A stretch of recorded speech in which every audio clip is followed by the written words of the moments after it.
media sosial seperti apa ya kronologinya, Bang? Ya, kronologisnya itu pada dasarnya faktanya ya. Saya sebelumnya itu memang live TikTok dengan tanya jawab mengenai perihal cara-cara mengasuh anak, cara-cara menjaga anak, kenapa anak-anak tersebut ada di situ. Saya bilang ini panti asuhan ya. Dan ketika si baby sudah mulai gelisah, saya pindahkan dia ke dekat saya, yaitu di atas tilam. Nah, ketika saya udah rutin kasih susu, dia selalu menceratkan jadi serat itu sebenarnya dia itu tidak banyak tuh, sekitar untuk sendok bayi yang kecil itu nggak banyak, 2-3 sendok, artinya itu pun campur susu. Nah, yang ditudingkan sama saya itu saya paksa 1 mangkok habis, ya kan? Jadi itu tidak benar semua. Nah, mengenai pada malam itu juga saya bertubi-tubi mendapat ancaman melalui di telepon, baik pun itu chattingan di live itu, ya saya nggak mungkin membaca itu, sementara saya harus fokus untuk supaya bayi tenang.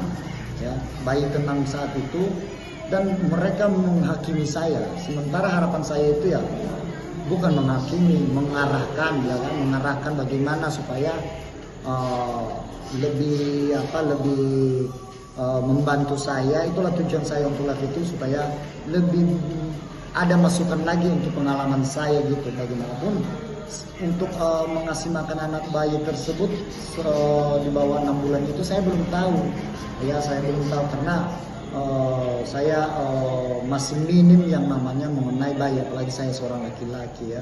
Jadi harapan saya ke depan ini melalui dinas sosial juga dan para teman-teman dimanapun berada ya, memberikan arahan, bukan menghakimi. Apalagi malam itu juga ditudingkan saya berunsur sengaja gitu ya, membuat live demikian. Tidak, saya tidak mengemis gift, artinya ya susu adik itu masih lengkap banyak dan belanja anak-anak ini masih ada. Sementara uang sekolah mereka bulan 9 ini sudah beres, ya kan? Jadi tidak mungkin kita tolak kalau orang-orang baik itu melemparkan gift itu. Tidak mungkin kita tolak, dan tidak ada unsur mengemis di situ. Ya, tidak ada unsur mengemis secara online. Ya, artinya ya kita seperti saya bilang tadi, kita itu sharing, meminta masukan, meminta semangat ya untuk merawat atau menjaga adik-adik di panti asuhan Tunas Kasih oleh Anak Raya ini. Ya, jadi di dalam panti asuhan ini tadinya niat baik kami, ternyata para netizen dan masyarakat Indonesia sudah menurut saya sudah salah tanggap dengan diri saya. Ya, terbukti bayi sampai sekarang sehat walafiat, tidak demam, tidak nangis, tidak rewel ya. Dan susunya tetap ada gitu, tetap ada stok, nggak pernah dibilang nggak minum. Setiap 1 kali 2 jam itu yang saya tahu dikasih dia minum susu. Demikian.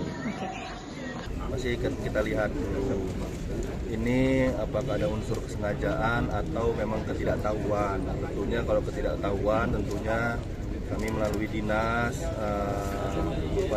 DP3 PM ini akan coba masuk ke panti asuhan khususnya yang banyak menampung anak-anak yang masih berumur bayi, balita, bagaimana konsumsi nutrisi, konsumsi makan yang diperbolehkan dari umurnya masing-masing. Nah, ini nanti akan kita lihat lagi. Tunas Kasih hari ini. Terkait anak-anak panti selanjutnya akan diamankan di sentra bahagia Kementerian Sosial yang di Jalan Pancing. Di situ anak-anak akan mendapatkan pelayanan sosial sama seperti di panti-panti. Untuk selanjutnya akan kita asesmen dan kita telusuri keluarganya di mana. Bila ditemukan keluarganya akan diinformasikan dan akan dikembalikan, dipulangkan kepada orang tuanya. karena anak-anak ini butuh pengasuhan terbaik adalah di tangan orang tuanya. Oke. Ibu, jika kondisinya nanti orang tua belum mampu untuk merawat anak-anaknya, ini seperti apa tindakan dari Dinsos? Langkah apa yang diambil oleh Dinsos? Nah, selanjutnya kita lakukan asesmen terlebih dahulu. Apa penyebab mereka belum mampu memelihara anaknya, menjaga anaknya? Itu nanti akan kita tindak lanjuti sesuai dengan kewenangan yang ada. Kami akan laporkan, informasikan kepada pihak Dinas Provinsi Sumatera Utara selaku penyelenggara pelayanan sosial pelayanan sosial di dalam panti. Kita akan koordinasi dengan pihak Dinas Sosial Provinsi terkait hal ini. Ibu, terkait ini kan ada penutupan sementara terhadap panti. Nah, ini apakah artinya tidak ada izin operasional atau seperti apa? Karena seperti kita lihat di banner mungkin ada izin dari Kemenkumham seperti itu, Ibu. Seperti apa secara aturan panti ini seperti apa, Ibu? Perlu diketahui, Kemenkumham yang ditampilkan di sini itu bukan izin mendirikan panti, bukan izin operasional panti, tetapi melainkan hanya tanda daftar berdirinya yayasan yang bernama Tunas Kasih Olayama Raya. Jadi panti asuhan itu berdiri di bawah yayasan. Jadi panti asuhan yang mereka selenggarakan ini belum mendapatkan izin, belum mendapatkan tanda daftar. Jadi belum bisa beroperasi.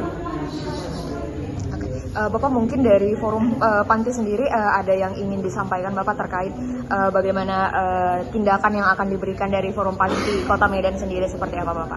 Baik, saya izin Pak Kadis dan Ibu Kabid, kami sudah berdiskusi panjang lebar sepanjang hari ini bahwa semua anak yang ada di sini akan kita bantu, dan kalaupun seperti yang disampaikan Ibu Kabid tadi tidak bisa dipulangkan ke orang tuanya karena satu dan hal, nanti kami dari forum panti Kota Medan akan siap menangani anak itu. Terima kasih, Pak.